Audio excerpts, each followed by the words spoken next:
Hello and welcome to Nat Chat. I'm Mirella Rich. Today our guest is Mark Roos, who's been a TV producer for about 30 years, working on TV and film, and he's also won an AFI award, among many other awards for his work. Welcome to the program, Mark. Hi, Mirella. Good to have you back again. Yeah, good to be back. You don't look a week older. No, a lot's happened last week. Okay, so you've been working on something really quite amazing recently, this documentary called Politics for Unity. We really love our audience to hear about it and hear more about it myself as well. So could you tell us a little bit about it? Sure. Look, it was a documentary, a half-hour documentary made for the internet, for release on the internet, which a lot of programs are nowadays. And it's basically, it was a documentary about a group of politicians or people involved in politics around the world who are trying to work for the good of the world, but in a really interesting way. They have this philosophy. Two things came out of it from what they were talking about. One was this idea that it was based on the Golden Rule, which is that idea that we treat each other the way we'd like to be treated.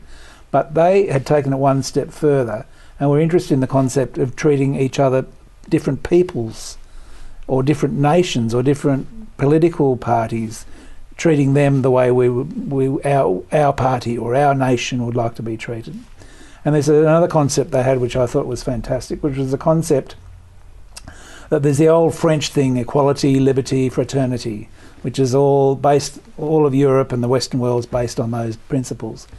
And equality and liberty have been understood and fought for, and wars been fought out, but the idea of fraternity, which is universal brotherhood, is a new one really, and it's sort of the idea of this video was that the time for that's come, that the way we treat one another as people is important. Not only freedom, not only equality, but the way that we relate to each other.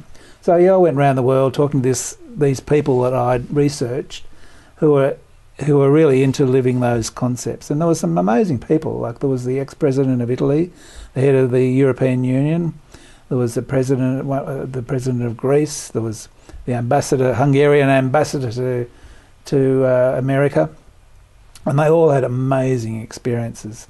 How they tried to pull this in. There was a mayor I spoke to, the mayor of a place in Italy, and he believed that his job was to work for the people.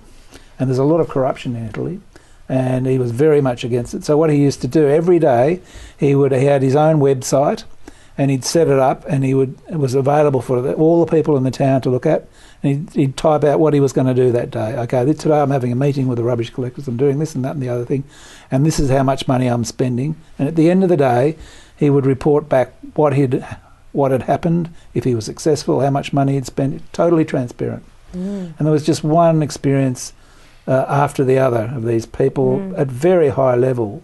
There was a lady in the Philippines, a prosecutor who was bringing in paedophiles and risking her life for her clients. There was a fantastic experience of these two people in America who'd been married for 50 years or something. They were quite elderly, but they hadn't realised when they were married that they both had completely opposite political opinions. One was for the Democrats and one was for the Republicans, and they were very passionate about it. And yet they wanted to have a relationship between them, so that all their whole life they had to try and work out how to do it. And that was amazing. They had a house, and when it was election time, they would put a line down the house, and one side would have all the Republican literature, the other side would have all the Democrat literature. Wow. And they were that passionate.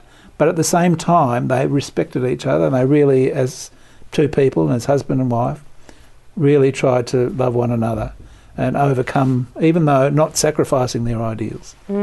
That's this idea, and I thought it was fantastic. So the documentary was about that. Yeah, I saw bits of it. I was sort of at the back, and I couldn't really see because it had subtitles, and I couldn't see all the subtitles. But what I saw was just so uplifting, like beyond unbelievable. It's something that everybody needs to see right now. I really believe that because of what's happening in the world today. I thought this is something really it'll give them faith back into politicians as well, and people in higher power, high powers in the world. It's just phenomenal. Well, there was some great stories. Like there was a story of a group of politicians in Korea who got together and tried to put this into practice, the idea of having mutual respect. 5 years ago, and I don't know if you've seen, but there used to be these scenes on the internet of these politicians in Parliament who were hitting each other, physically fighting each other, and it was them. And these exact politicians said, no, it's enough. We have to have respect for one another. That's important, as well as much as our passions and our beliefs. The way we treat each other is important too. And they spent about a year, and now they've solved that problem. Isn't that amazing? So they're not bashing each other up on the TV they stopped anymore. The fighting. That's so crazy. That's really getting out of hand. Yeah. I mean, even in our politics, when they have the politics, you know, the stations, Yes. when you see them fighting with each other, you think, is this for real? Yeah. It's this thing that we need to really, that I learnt from making the documentary, that we need to really concentrate not only on our beliefs, but also, which are good beliefs, but also the way how we treat each other and how countries treat each other and how peoples and races treat each other. That's an important part of politics, and it was nice to see that this idea is coming up. And honestly, we see a lot of bad news every day in the news, but there's a lot of good news that doesn't get told, and this was sort of part of that. See, this should be headlining the news. Yeah. Really should be, just to see that these people are really making a difference, and they're trying to build love one another in politics as well, and love each other for, you know, whoever you are, whatever race, colour, creed you are. The only way we're going to get along is if we just love each other. It doesn't matter what we believe. There's no other way we're going to get along, and the only way we're going to be happy is if we love each other. That's right. And look, you know, there's lots and lots of stories of that happening around the world. Unfortunately, the news becomes a little bit like entertainment. Yeah. So in entertainment, drama and conflict is the thing that entertains us. So unfortunately, that's the news has turned into entertainment. So therefore, the news doesn't get told, and the news is quite a lot of good news as well as bad. Yeah, well, exactly. Because if they're just thriving on drama, there's no need. It's terrible because it depresses people. Yes, that's right. It's unfortunate. Yeah. That kind of drama. Anyway, we have to go to break, but we'll talk more about that. Sure. You're watching Nat Chat. Stay with us. We'll be back with more very shortly.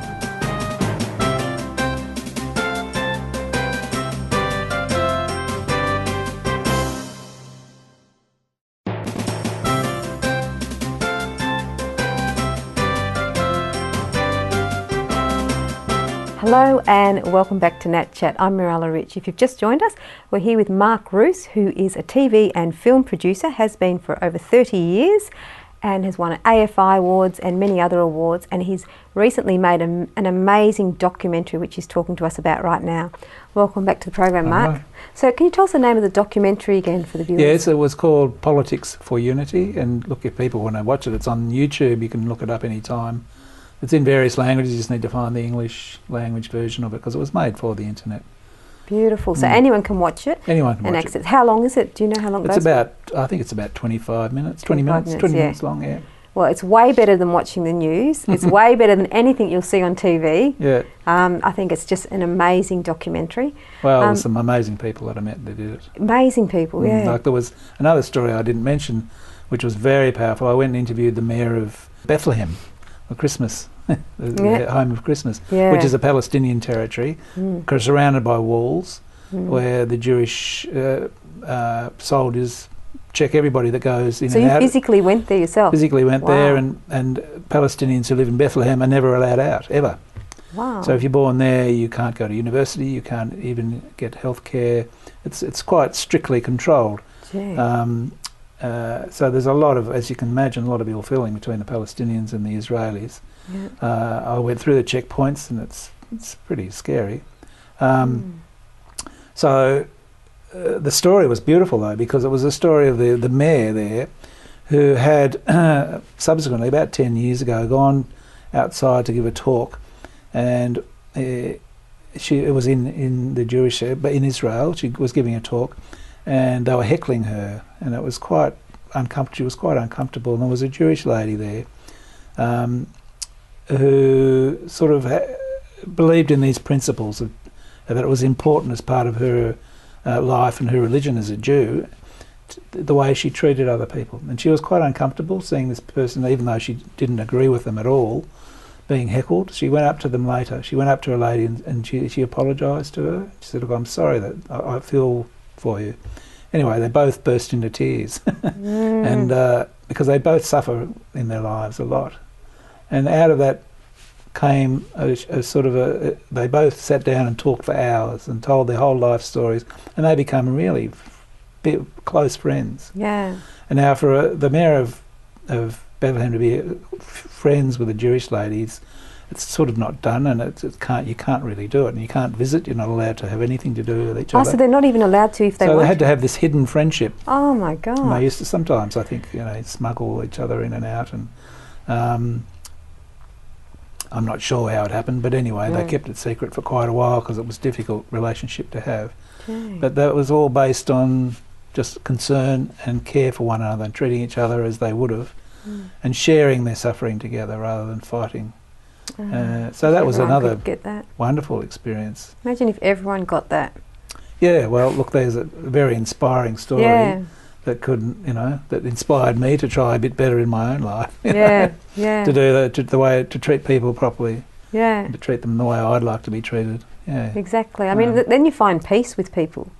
Yeah, when you treat them like that, even if you don't agree with all the things they agree with, at least you have this common, unspoken peace between you. That's right. That's right. Yeah. Well, it's like there was another person I spoke to who ran a business in America, and he had the philosophy that it was important the way the thing about what was important about his business was the way he treated his customers rather than making money.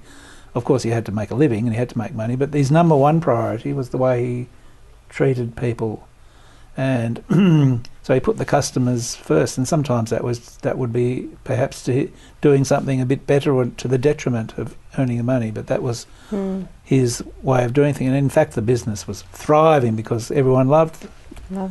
And he then put the money into the local community so he treated the local community better than most of the businesses who would just look for the cheapest way of buying things. But he believed in investing in the local community. And there's a whole new way of looking at the economy and money that he believes in, and it's all based on this idea that you put people first.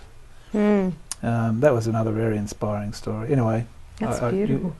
It's worth having a look at. You won't spoil it, I guess. And also, you tell us. Well, anyway, if people want to look at it, how can they look at it? Well, it's online, so you just look up Politics for Unity in YouTube, and find the English language version of it, and it's there. Beautiful. And also, tell us about your experience. You actually were making a TV series in Bangladesh through the BBC. That's right. A few years ago, I got a contract from the BBC to go and make a drama series in Bangladesh for the local television, and it was an interesting experience. The idea of the drama series was that they wanted to have a full-scale drama series, but about stories which would inspire the people to live their health life better, particularly maternal health. Because for instance, they have a big problem because people are getting married at 12, and that's not very good for you when you're having kids at 13 or 14. The body can't handle it, and there's a lot of simple things that can be improved by just education. And it's one thing to tell people; it's another thing to put into drama series, and you can teach people. People can go through on journeys with characters and see what happens to these characters, and that's the way that television works. So yes, it was a very interesting experience. It was to make it in another language and with different people. But the most interesting thing was that it happened to be the election year. So what happens in some of these countries, in particular Bangladesh, where there's an election year, the two parties basically fight it out on the streets. So there was all sorts of clashes and demonstrations and bombs and stuff going all around us. So we had to make this thing in the middle of all this chaos. Oh my God. And we weren't allowed out of our houses a lot of the time, and it was quite difficult to actually do physically because of all this strife going on. But it was a beautiful country. They're beautiful people, very poor, but I think they're number one on the happiness index. They're bashing each other and bombing each other. That doesn't make sense. Just politics. I mean, the people aren't like that. Yeah. The people at home are not like that at all. It's just that they've only been a country for 30 or 40 years, and they're still working out how to do politics. It's not as if it was a war. Yeah. It's just a sort of figuring out how you. There's two dynasties going on there that have formed, and countries that are 30 years old. Yeah. have a few problems to sort Oh out. wow, we've worked on some amazing things. Yeah. We'll have to go to a break now, but we'll Sure. talk more when we get back. You're watching Nat Chat. Stay with us. We'll be back with more very shortly.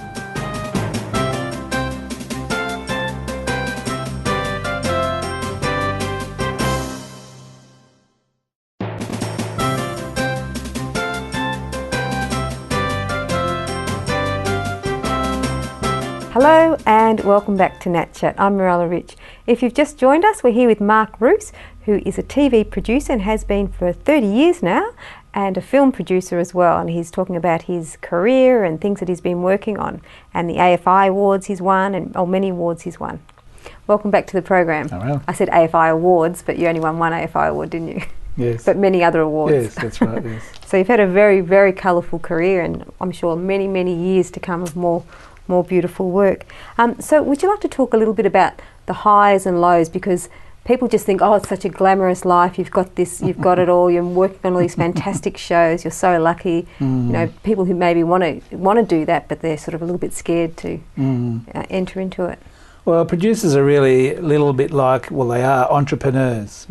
So the highs and lows of being an entrepreneur really is that you're either in a desert or in a situation where you're overwhelmed. So you're trying to get something going.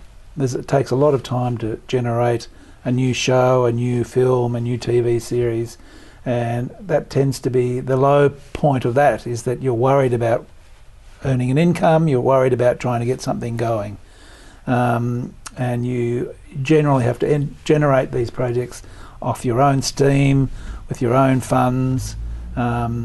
And yes, it's a sort of the downfalls of being a startup or an entrepreneur, is that's difficult. The high points are when you get something going, and it's very exciting to actually be having a project that you've got, and you've got the finance and you're going and it's all happening. That's happened. But you do have, you know, these very big peaks and troughs. They have good sides. When you're doing the entrepreneuring side, you're often involved in the writing and development of a show, so that's quite fun, where you actually create it. And from nothing comes an idea, comes a story, comes characters. That's a really high point for me, is when you're doing that. Yeah. So it's either all very exciting or very worrying or very stressful. And then how do you deal with the lows and the stress? Oh, look, I think you tell me. I still haven't. It's not easy. Right. I mean, it's easy to say that you find ways of doing it. It's just not easy. You just need to be able to keep your eye on the ball and keep in mind what's important for you in life, which is, for me, is a lot to do with my relationships with the people that I'm working with my family, with people that I meet. Keep your eyes on the important things and your values, and that gives you a bit of a balance. Yeah, so you don't lose yourself. That's right. Yeah, yes. Lose your focus. Yes, that's right. Yes, exactly. Gosh. Yeah. And what are some things that you're working on right now? Oh, look, we're developing a few things. One's a very interesting one is we bought the rights to this book called The Forgotten Heroes of Eureka, and it's the story. Eureka is a story, I don't know if you know, back in the 1850s, where of the gold rush in Ballarat in Victoria. And it's a very interesting time, because at that time in Australia, we're a very new country. There was hardly anyone here, and suddenly the gold was discovered. So people came from all over the world. In New York, in London, everyone was only talking about one thing. It was Ballarat, Victoria, Melbourne, and everyone just rushed. And it was very interesting, because in Europe it was a time of there was a lot of wars going on. It was a very structured sort of tight society with classes, and the place of women was not good. Women were second-class citizens, not considered. They were just chattels. They were men's belongings. They didn't have the vote. And there was a lot of Australia, Victoria, Ballarat was the exciting place to be. They used to call it, let's go and see the elephant.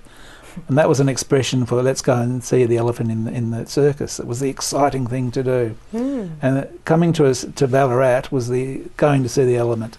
elephant, and all the rules and strictures of Europe were thrown away. Women had a much better sort of... What was important was not who you were, not whether you were a man or a woman, not whether you were upper class or lower class. It was, did you find the gold or didn't you? And it was a whole new sort of thing happened in the world. Yeah. And the Australian character, to some extent, started being formed out of that time. And in that period ended up in a big massacre of the English soldiers who quashed a rebellion against having to pay these mining licences that the diggers had. But just to say that was a period where the Australian character started to be formed. It's what it meant to be Australian. And this is a story, particularly from a woman's point of view, of how women influenced the formation of the Australian character. So we're making a drama series about this event, about that period, and about the rebellion that happened, which was very interesting fight against injustice. Gee, that's interesting. When will this one be coming out? I'm not sure. We're just at the very beginning of the process. We've just bought the rights to the book by Claire Wright, who's a very well-known and brilliant Australian historian. Gee. And together with us, we're starting to write the scripts. So it's going to be, what's it going to be, a movie or? No, it'll be a television series. Television series. This is wonderful. It's going to be on commercial TV for everybody? We're not sure yet. We're Free still to at air? the early stages of, we don't know where it'll be on. It sounds like something we need now, something like Yes, that, just to to see where we all came from, how was our beginnings in Australia. But particularly the place of women. That's what's really exciting about it, because that hasn't been done before. History's always been seen as a male thing. Yeah. What did the men fight for? What the heroes were all men. Yeah. In fact, it's not true. In Ballarat at that time, I think 80% of the people were under 30. And 40% of them were women. So that was Australia at that time. Right, okay. Well, it's beautiful that you're going to do a program that elevates women and women in history. Mm-hmm. That'll be... Yeah, it's very important. Yeah, beautiful. Oh, well, it's been wonderful having you on the program to get all this wealth of information from you. One other thing I want to ask was, when you're doing shows, do you choose the actors and for documentaries, do you choose the people to be hosts and whatever you do? Is that part of your role? It's certainly a part that we lead, the producer leads. It's done by, depends on the project, but normally it's done by a group of people who have an input into it. Yeah. The director normally has the biggest say. Yeah. The producer has some say also in the roles. Yeah. So it's done together, but lots of other people have a say too. For instance, if you're making something for a television network, they have to approve it. Or the distributor, in the case of a film, often has to, the financiers, they all have to approve who it is. All right, well, it's been a joy having you here, Mark. Thanks for coming on the program. We've come to an end. No worries. Nice to talk to you. You too, thank you. You've been watching Nat Chat. I'm Mirella Rich, and our guest was Mark Roos. And don't forget to look on YouTube for Politics for Unity. You will not regret it, I guarantee that. See you again soon.